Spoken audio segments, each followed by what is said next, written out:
Orang yang sekolah teologi ya, dia tidak otomatis dia jadi pendeta. Oh iya, Gitu. nggak mesti jadi pendeta ya? Enggak, iya. Jadi dia memang punya pengetahuan tentang pendeta.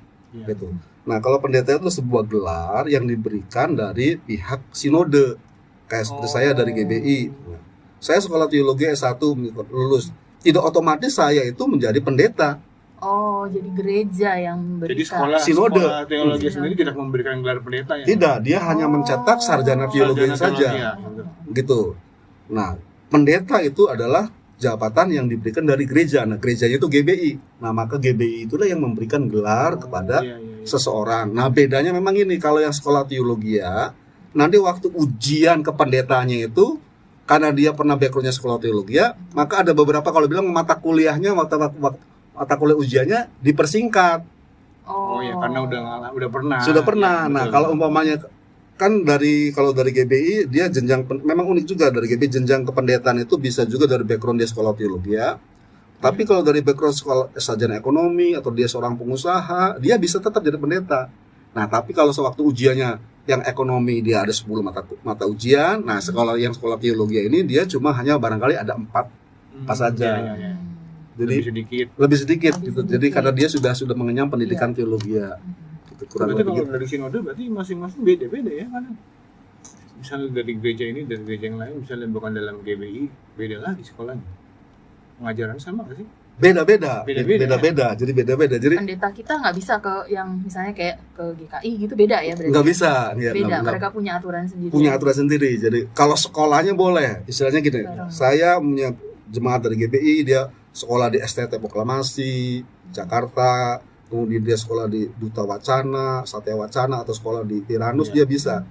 Tapi di lulusan dari sana masuk dari kependetaan di gereja itu nggak bisa. Oh. Kemudian dia lulusan saya dari GBI, lulus kemudian dari Petamburan. Petamburan. Ya kita dia konsumsi buat pendeta di Iya. Petamburan itu. Atau orang lain lah, jadi orang lain pindah ke Pindah GKI ke GKI gitu. nggak bisa. Oh, nggak bisa. Nggak bisa. Jadi ke jenjang kependetaannya nggak bisa, nggak bisa. Kalau mau seperti itu harus ujian lagi atau bagaimana? Atau memang benar-benar nggak bisa? Udah nggak bisa. Jadi udah nggak bisa. jalur kependetaan sangat-sangat beda banget ya. Sangat beda. Jadi Betul, ada satu di sinode ini nggak bisa pindah kemana-mana. tergantung. Betul kan? Tergantung juga. Tapi kalau umpamanya ke gereja-gereja Protestan tidak mudah. Jadi sangat tidak, belum pernah ada dalam sejarah lah, adalah gereja-gereja punya pendeta-pendeta dari kelompok gereja-gereja karismatik atau Pentakosta ini, kemudian dia pindah jadi pendeta ke kelompok gereja-gereja yang Protestan Iya. gitu, sangat. Tapi kalau umpamanya dari sana bisa juga ada yang pindah, atau dari sesama GBI ke gereja-gereja karismatik kadang-kadang masih ada perpindahan, dia masih bisa Iya, diterima. iya, masih bisa ya. Masih bisa diterima. Cuma kalau di GBI ada peraturan juga, kan sinode kan banyak nih, Iya. hampir 350 sinode di Indonesia, hampir 400 itu tuh, 400. Nah biasanya kalau sinode yang kecil, mungkin dia si A, dia di sinode gereja kecil, gitu. Kemudian dia jabatannya pendeta. Waktu dia mau bergabung ke pendeta GBI, dia ada proses ujian. Nah biasanya jabatannya ini dia diturunin, gitu. Oh. Turun nggak jadi bukan pendeta penuh, jadi kan kita ada jenjang, ada pendeta pembantu, Iya, ada iya, iya. dan biasanya dia turunin pendeta muda, gitu. Karena level organisasi sinodenya GBI kan udah cukup besar. Ya. Nah ini dia itu. Ada beberapa kasus demikian, gitu. Itu kalau labelnya pendeta muda itu akan terus seperti itu atau bisa berubah? Nggak, jadi gini, jadi kalau kita di GBI ada jenjang namanya pendeta pembantu, pendeta muda, lalu pendeta penuh. Nah ini tuh sebuah proses. Jadi kalau pendeta pembantu, ya artinya yang membedakan apa sih pendeta pembantu, pendeta muda, dan pendeta penuh? Biasanya yang membedakan itu dia sakramen. Sakramen itu kalau kita di GBI itu ada dua, jadi sakramen baptisan air, kemudian sakramen penjamuan kudus.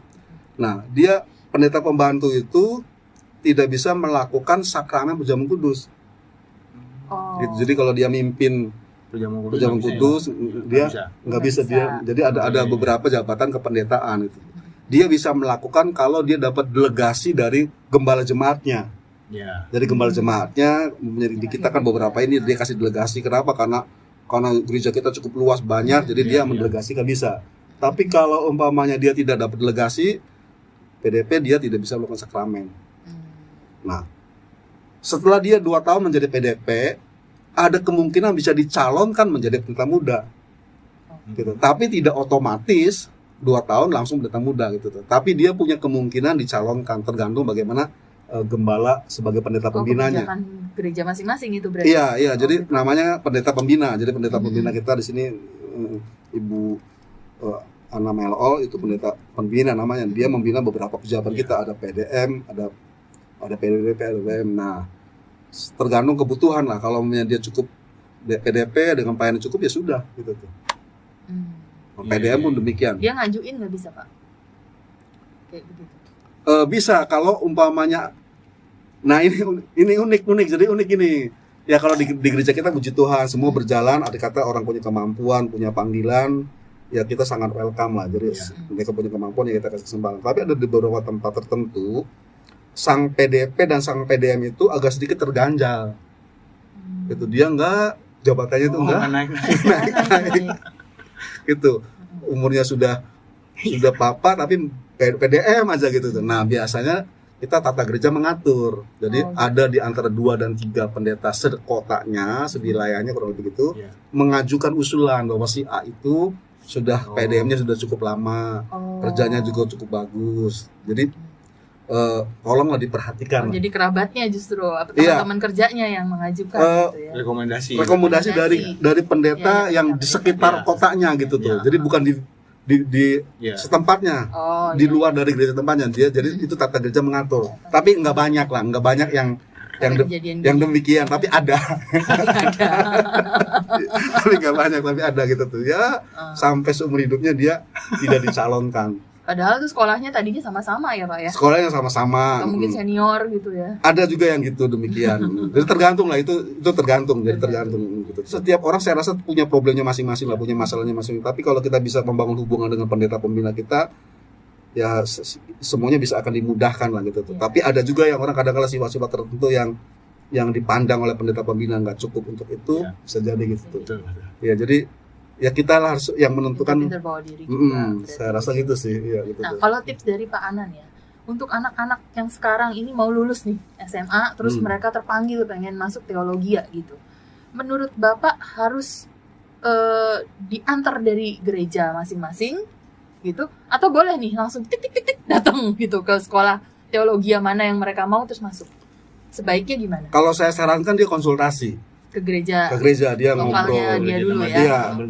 Karena gini loh, saya kan ngomong gini, di Indonesia ini ada sekolah-sekolah teologi yang memang itu sekolah teologi punya qualified-nya bagus banget, kualitasnya bangun dari segi, kita bicara dari segi keilmuan dulu ya. Jadi kita jadi keilmuan ini dan kita harus menyesuaikan, kita punya kemampuan nggak untuk masuk sekolah demikian. Itu seperti saya contoh nih, orang sekolah di STT Proklamasi, itu sekolah teologi yang sudah lama dan sangat berkualitas banget. Ya, kemudian sekolah di Tiranus di Bandung itu juga sekolah teologi yang sangat. Jadi kalau yang punya kemampuan keilmuannya hanya mengandalkan panggilan, bisa berat dah. Stres nanti. Stres gitu tuh. Tapi itu pengaruh nggak Pak? Waktu nanti lulusnya itu karena dia nggak ada obrolan sama gereja, nanti jadi sulit untuk masuk ke sinode itu tadi. Bisa kejadian. Kan gini, istilahnya kalau kita GBI itu kan istilahnya dia sekolah, lalu kan nanti kembali lagi ke gereja lokal. Nah kalau nggak diutus itu dia nanti mau siapa yang mengutus, diutus kemana? Kan problem. Jadi lahan pelayan, kecuali dia memutuskan dia punya family, punya pergi ke Kalimantan atau apa itu. Tapi pergi-pergi juga tetap harus ada rekomendasi sih. Kalau nggak ada rekomendasi dia akan mengalami kesulitan. Jadi memang sebaiknya kalau mau sekolah teologi ya berkonsultasi dulu lah ya sama gereja-gereja lokalnya ya. Betul. Jadi di samping dianterin, dikasih arahan. Ya saya pernah di sini ada juga nih di sini. Ya kita tahu dari kualitasnya. Ini sekali lagi tidak berbicara merendahkan dan tidak merendahkan gitu loh. Jadi kita penilaian kita. Nah seperti saya nih kalau main waktu bikin skripsi, main di Dogma, udah lama dah sekolahnya lulusnya dan Ya. bisa nggak lulus Menghambat karena ya Pak. menghambat ya. Dan saya tahu kemampuan saya di mana. Nah kita kan menilai. Jadi saya bilang orang ini kalau dia mau sekolah Alkitab boleh dah kita arahkan ke sekolah Alkitab ini dulu. Itu bisa ke ini.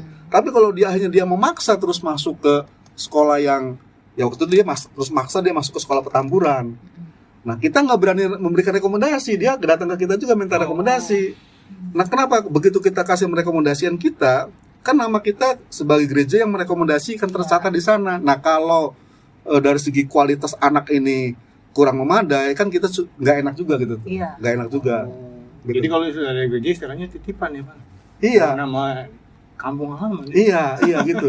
Kita merekomendasi. Iya. Jadi waktu itu saya bilang kita sudah mengarahkan ke sini, dia tetap ke sana dan kita nggak merekomendasi. Dan akhirnya memang tidak jadi masuk ke Petamburan juga karena ya itu. Jadi dari segi akademisinya saya pikir ini belum bisa menjangkau lah. Jadi kita mengarahkan ke sekolah Alkitab yang lebih bisa diterima, Ya. yang lebih bisa masuk poinnya gitu. Yang penting kan tujuannya dia sebenarnya mau jadi hamba Tuhan ya kita arahkan ke sana. Itu ngejamin nggak sih Pak kalau misalnya berangkatnya dari sini kayak tadi kan diarahkan dari sini, kamu sebaiknya di sebelah sana, kamu di sana gitu. Itu jamin nggak nanti kalau pada saat mereka lulus tuh mereka pulang ke sini gitu ada tempat lah untuk mereka atau minimal mereka disalurin lah gitu. Disalur-salurin lah gitu. Ini nanti repot. nanti yang bicara di sini Oma Ana ini. Boleh lah kalau gitu nanti kita atur waktunya. Tapi minta waktunya Pak Anan aja susah banget. Tapi artinya kita welcome lah. Adik kata saya lihat kita GBI kita welcome. Adik kata saya dari jemaat biasa di tempat ini, misalnya dari background keluarga sederhana, gitu, pengabdi melayani tempat ini.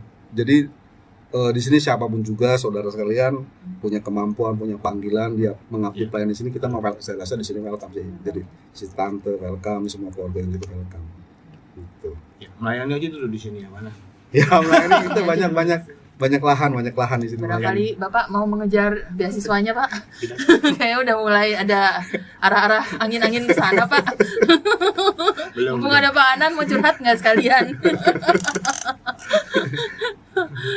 Nah ini ngomong-ngomong nih Pak Anan, dari tadi kita ngomongin pendidikan. Nah di namanya Pak Anan itu ada SPD. Itu berarti kan apa tuh namanya sarjana pendidikan. Tapi nggak pernah ngajar Pak Anan. Nggak pernah jadi dosen, nggak pernah jadi guru. Itu kok tiba-tiba ada label itu di namanya Pak Anan? Saya sempat ngajar 80. Jadi saya setelah 88 saya kembali ke Cirebon, selesai S1. Mungkin tahun 90-an saya sempat jadi guru agama. Oh sempat ngajar di mana Pak? Ngajar jadi Di sekolah? Jadi sekolah itulah. Dulu kan salah satu panggilan saya itu adalah saya ini sebagai orang Kristen di sini nggak ada guru. Jadi saya balik lagi ke sini itu menjadi guru agama yang dulu saya gitu. Jadi saya sempat jadi guru agama. Saya pernah jadi guru agama di sebutin sekolahnya boleh ya? Saya pernah jadi guru agama di SD Trisula. Terus saya pernah jadi guru agama di sekolah-sekolah yang negeri di kota Cirebon, yang waktu itu bertempat dari mulai bertempatnya di SMA Kristen. Iya. Jadi 4-5 tahun saya di sana. Oh gitu. Jadi Gitu. sempat ngajar ya Sempat Pak? ngajar, tapi itu background teologian. Nah, dalam proses perkembangan ini gereja ini kita waktu itu kita buka PAUD. Nah, salah satu persyaratan untuk menjadi pengurus pembina PAUD ini harus ada sarjana PAUD. Gitu. Jadi saya sekolah PAUD pendidikan ini sekolahnya di Universitas Muhammadiyah Cirebon UMC. Oh, jadi gelar itu dari Universitas Muhammadiyah. Universitas Muhammadiyah gitu. Ilmu mah datang dari mana aja boleh ya. Pendidikan PAUD-nya ya Pak Anan ya? Iya. Sekolah PAUD-nya berarti. Jadi PAUD, jadi saya ambil itu untuk sebagai penyelenggara dari PAUD. Jadi saya ambil program pendidikan ini di UMC di Muhammadiyah yang di waktu Beladu sana itu jaraknya jauh juga itu. Jauh juga ya. PAUD-nya sekarang masih berjalan Pak? PAUD-nya masih berjalan. Puji Tuhan, masih berjalan. Jadi itu latar belakangnya SPD-nya dari situ. Tapi kalau soal mengajar, sebelum dapat S-PAUD, emang saya sudah mengajar agama. Tapi memang kalau sekarang ini setelah jadi S-PAUD ini memang ngajarnya relatif ilmunya saja saya dapat. Tapi kalau praktek mengajarnya memang relatif udah enggak mengajar. Ya di kelas-kelas remaja, pemuda, pendetaannya gitu banyak itu tuh. Habis SPD, MTH, terus apa lagi nih Pak? Satu lagi yang dari Australia ini apa nih gelarnya? Di Australia itu gelar apa ya? Gelar anugerah lah. Jadi anugerah. Jadi saya di sana, program di sana itu 3 tahun. Itu juga beasiswa ya Pak? Beasiswa juga. Wah, boleh dibagi lagi nih Pak. Barangkali ada yang, duh aku tuh nggak pernah mimpi loh pergi ke luar negeri. Jangankan mimpi ke luar negeri gitu ya. Ini sampai sekolah misalnya gitu. Motivasinya gimana tuh Pak? Ceritain dulu. Yang pertama memang gini, jadi tentu setiap orang punya mimpi, ya, punya cita-cita. Jadi setelah saya sekolah teologi selesai tahun 88, saya kembali ke Cirebon. Tentu punya mimpi, aduh saya tuh mau ke Australia gitu. Mau ke Australia gimana? Sampai di rumah saya tuh saya punya whiteboard. Kan kalau kita zaman-zaman sekarang memang orang udah banyak berhenti membaca buku juga sih ya. Jadi pada masa-masa saya termasuk keilmuan yang saya dapat, motivasi itu salah satunya dari buku. Nah, tahun 84-an itu terkenal namanya pendeta Paul Yong Gicho. Dia menulis buku namanya Dimensi Keempat, jilid 1 dan jilid kedua. Itu saya baca itu. Nah, dari buku itu kemudian ada Norman Vincent Peale gitu, masalah dia berpikir positif. Nah, dari buku-buku itu terinspirasi. Nah, salah satu penulis dari pendeta Paul Yong Gicho itu dia namanya Dimensi Keempat. Dia mulai memikirkan apa yang dia pengen cita-citain. Nah, saya tuh terinspirasi. Jadi di rumah saya tuh ada whiteboard, saya gunting peta Australia. Tempel di situ kita doain. Jadi kapan ini Tuhan bisa ke sana? Kapan? Dan memang kita tidak tahu, maksudnya tidak tahu tuh kita nggak tahu caranya gimana dan nggak pernah tahu dan itu cukup lama. Jadi mungkin setelah 10 tahun. Jadi setelah kejadian itu dan itu ternyata Tuhan pakai juga sebenarnya teman sekolah juga waktu sama-sama di Petamburan tahun 80 itu pendeta Daniel Ong yang beliau merintis di Australia dan dia sudah tinggal di Australia. Gitu. Jadi awalnya demikian, ada sebuah mimpi, ada sebuah cita-cita. Nah, benar proses lainnya memang berjalan itu ada sebuah proses mujizat.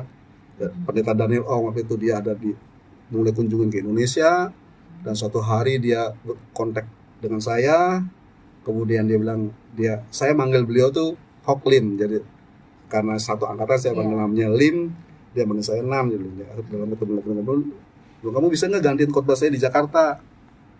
Awalnya gitu, dia bilang ya oke siap. Saya sudah siapin, pendeta dari Cirebon kan siap-siap mau khotbah di Jakarta kan gitu, wah gimana gitu tuh. Duduk-dudukan. Seperti sekarang nih, saya mau dipanggil sama kedua saudara kita yang luar biasa ini, deg-degan gitu, kayak udah mau khotbah. Padahal hari-hari sering ngobrol loh. Deg-degan gitu persiapannya ini. Gitu. Jadi saya udah janjian ke sana, tapi sampai pada hari H-nya itu tidak terrealisasi. Kemudian saya ngobrol lagi, ini gimana Lim? Dia bilang elunya nggak hubungin saya lagi, saya nggak gitu, saya lupa aduh gitu. Tapi dia orangnya dengan santai bilang udah nanti saya gantiin, dia bilang udah gantiin, nanti kamu suruh khotbah di Singapura sama suruh khotbah di Australia. Aduh.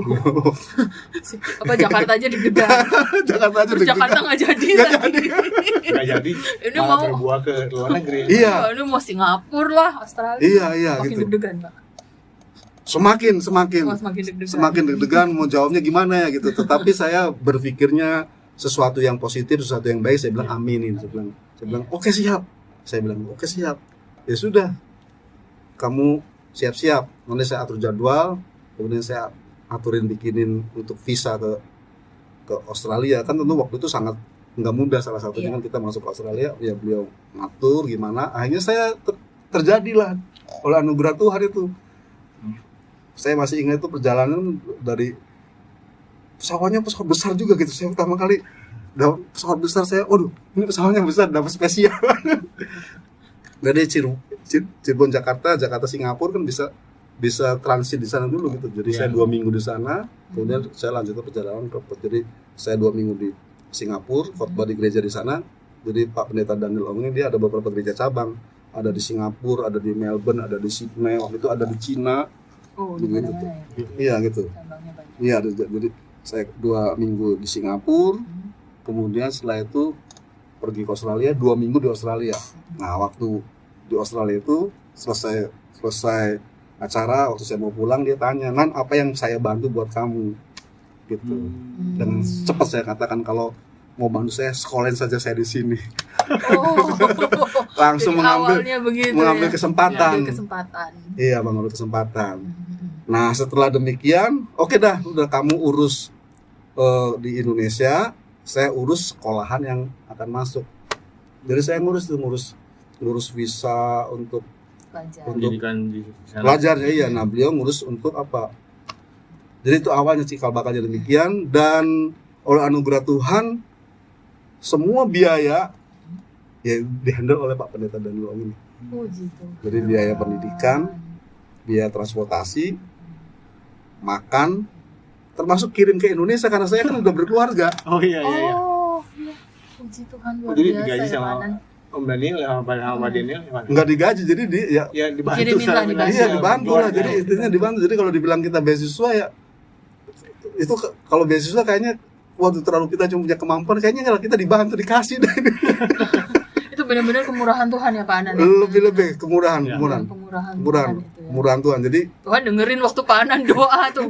Berarti jangan kecil hati ya jangan Pak kecil Anan ya. hati. Doa 10 aja yang tahun, penting. 10 tahun itu. Oh, yang 10 penting tahun. ngobrolin dulu sama Tuhan, kasih tahu maunya apa gitu ya. Gitu. Nggak ada yang nggak mungkin ternyata. Wow. Merinding loh aku. Udah gitu. Jadi kan tahun pertama, wah tapi kan pergumulan berat kan. Istilahnya saya ke sana dengan bahasa Inggris yang sangat terbatas-batas Iya. gitu.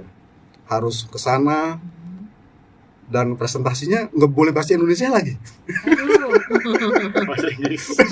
Bahasa Inggrisnya Inggris Australia lagi ya. Kita dengernya bisa American English, ini Australian English.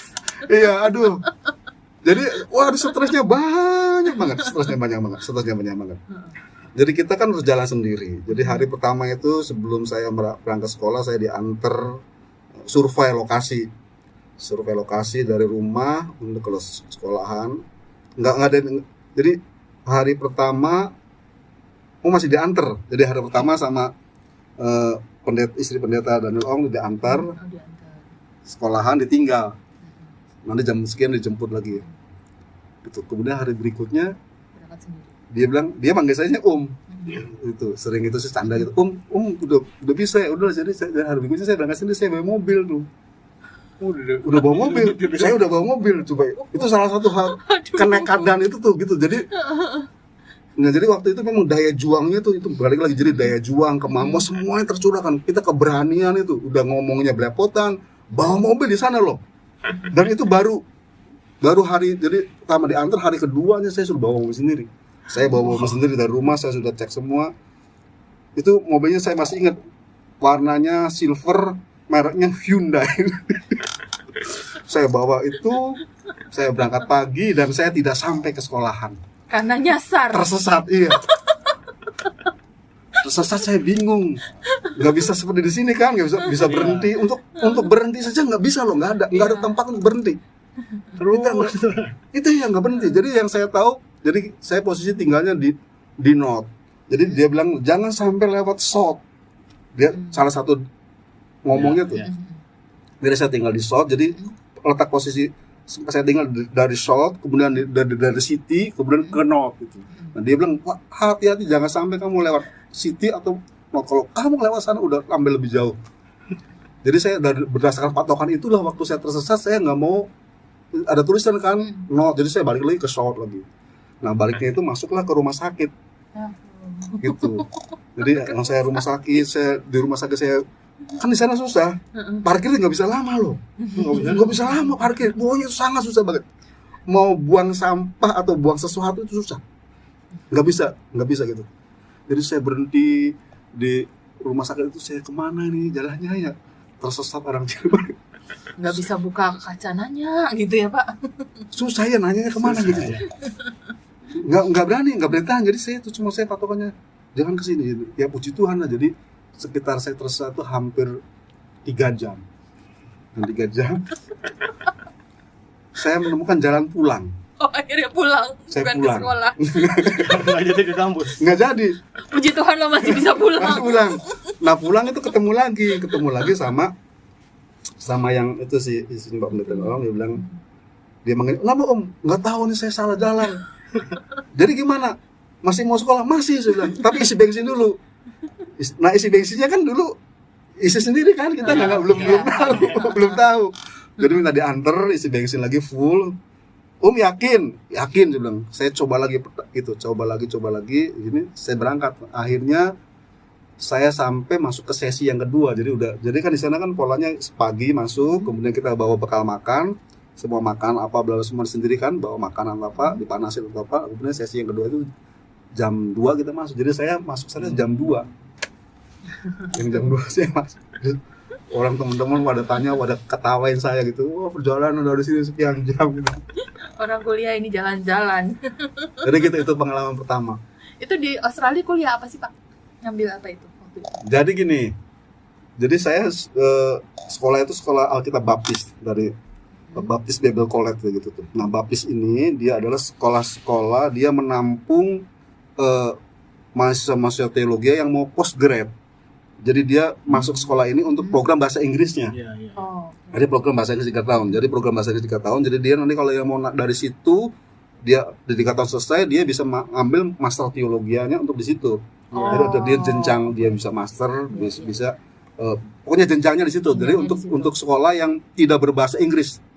Jadi saya ketemu sama teman-teman saya dari orang Korea, kemudian Jepang, Rumania, yang ada di kepulauan sangat terpencil itu dari orang itu juga ada beberapa gitu tuh. Jadi dia tidak berbahasa Inggris. Pokoknya yang tidak berbasis bahasa Inggris ya. Jadi dia program di sana. Nah, jadi ada beberapa teman saya setelah 3 tahun dia ngambil postgraduate, dia mengambil master teologi di sana gitu tuh. Jadi dia sekolah basic. Nah, kanan sampai master teologi ya? Enggak. Jadi nah ini kombinasi antara saya bisa masuk, salah satu cara kita bisa masuk ke sana kan adalah melalui pendidikan. Relatif, jadi saya masuk pendidikan di sana itu programnya 3 tahun. Nah, tahun pertama saya itu jemaat belum terlalu kenal bahwa saya itu pendeta. Artinya dia tahu pendeta, ya tapi ya biasa aja gitu tuh. Tapi setelah setahun saya di sana, orang mulai ngerti pelayanan saya. Jadi Pak Anang tuh pendeta gitu tuh. Akhirnya tahun kedua saya lebih banyak didaulat jadi pendeta gereja. Melayani di sana malah.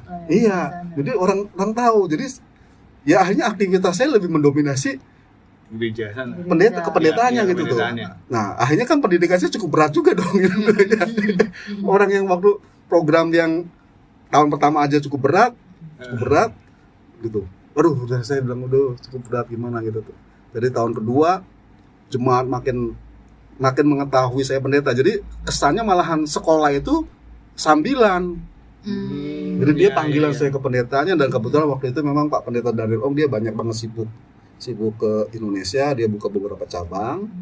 Dan saya itu ya oleh anugerah Tuhan dikasih kepercayaan ya, karena dia kenal saya bisa bertanggung jawab. Bapak kan kadang-kala orang dikasih kepercayaan kemudian dia tidak menggunakan kepercayaan dengan baik. Jadi saya dipesan oleh beliau untuk mengelola sementara kalau beliau pergi ke iya gitu tuh. Jadi ya saya ditugaskan ya begituan. Sementara itu saya sempat ditugaskan suruh pelayaran ke Melbourne, sempat pelayaran ke Sydney. Ya itu cuma karena dikasih kepercayaan itu aja. Jadi dia orang ini bisa dipercaya, jadi dia udah pelayaran ke sana gitu. Ya jadi berkat buat saya. Tapi akibatnya pendidikan jadi berat banget.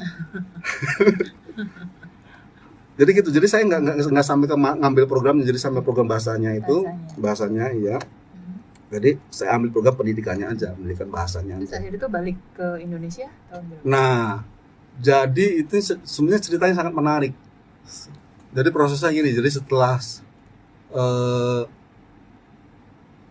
sekitar tahun 2007-an saya sebetulnya waktu itu masih jadi tahun pertama saya full nggak pulang ke Indonesia, tahun pertama full di sana. Kemudian tahun kedua ada pulangnya. Nah, tahun ketiga juga ada pulangnya.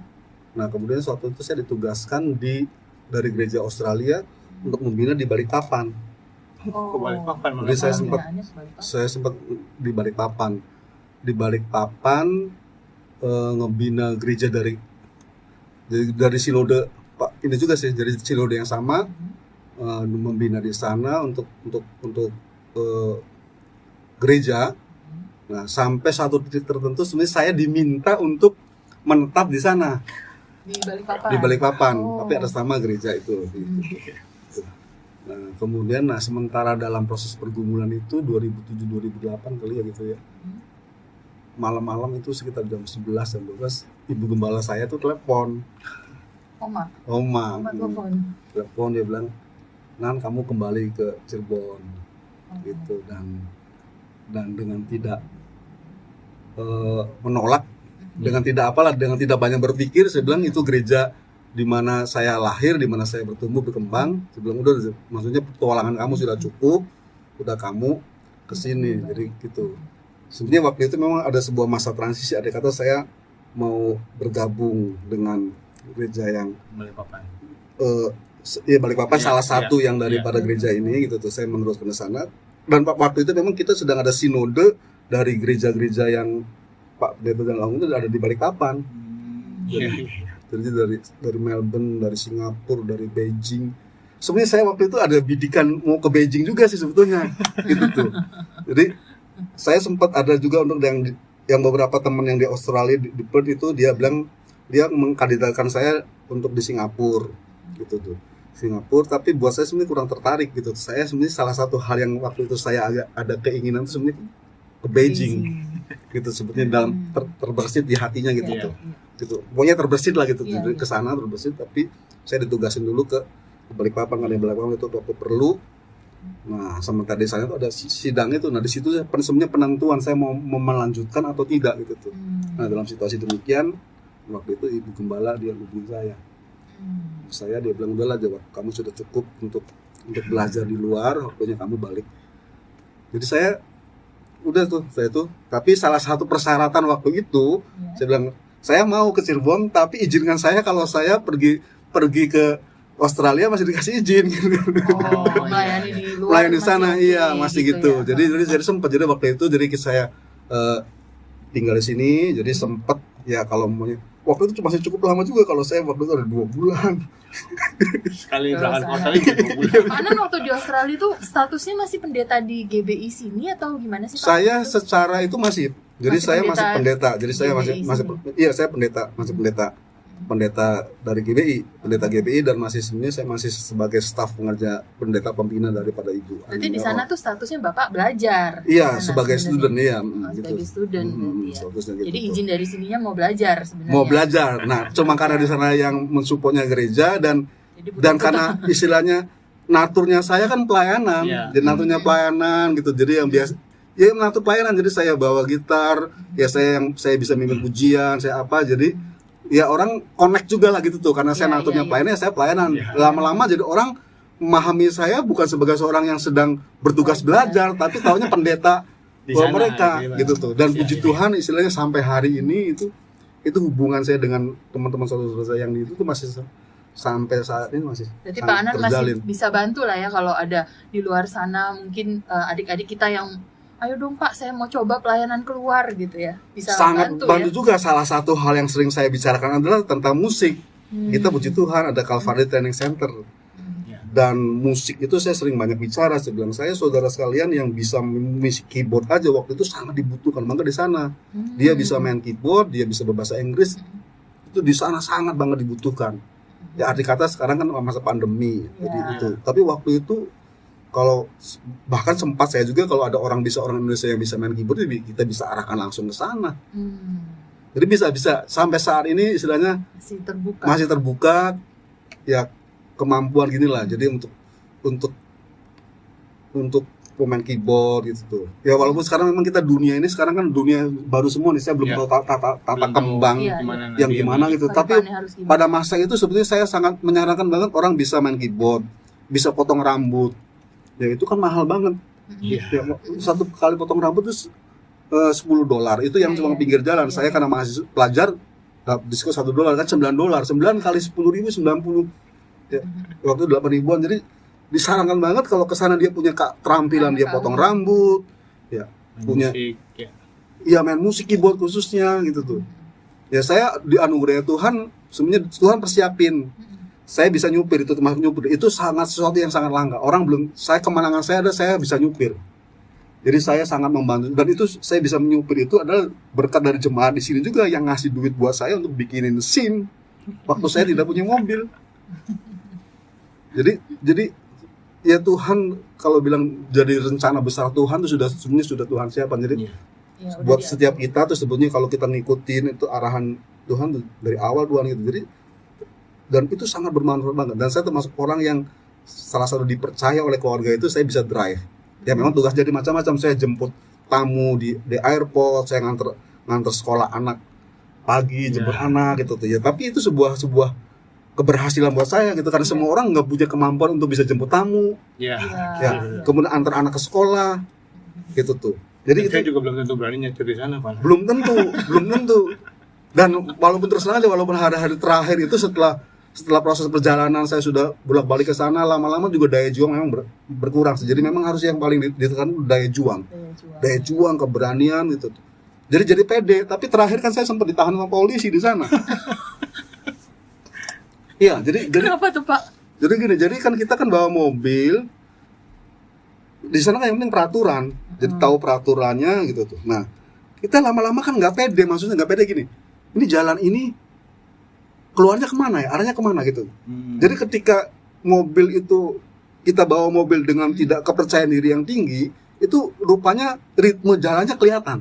Oh iya, otomatis Banyak polisi rem, langsung banyak ngerem. rem. Iya gitu tuh. Nah, Timbu, iya gitu tuh ya. kelihatan dalam kondisi demikian kan saya gitu. Dalam kondisi demikian saya kan itu. Jadi saya keluar, begitu keluar polisi ada di belakang tuh kejar saya. Nah, sudah merasa salah tuh. Harusnya polisi berhenti, kan saya harus sejajar gini, kita agak turun. Nah, itu saya itu.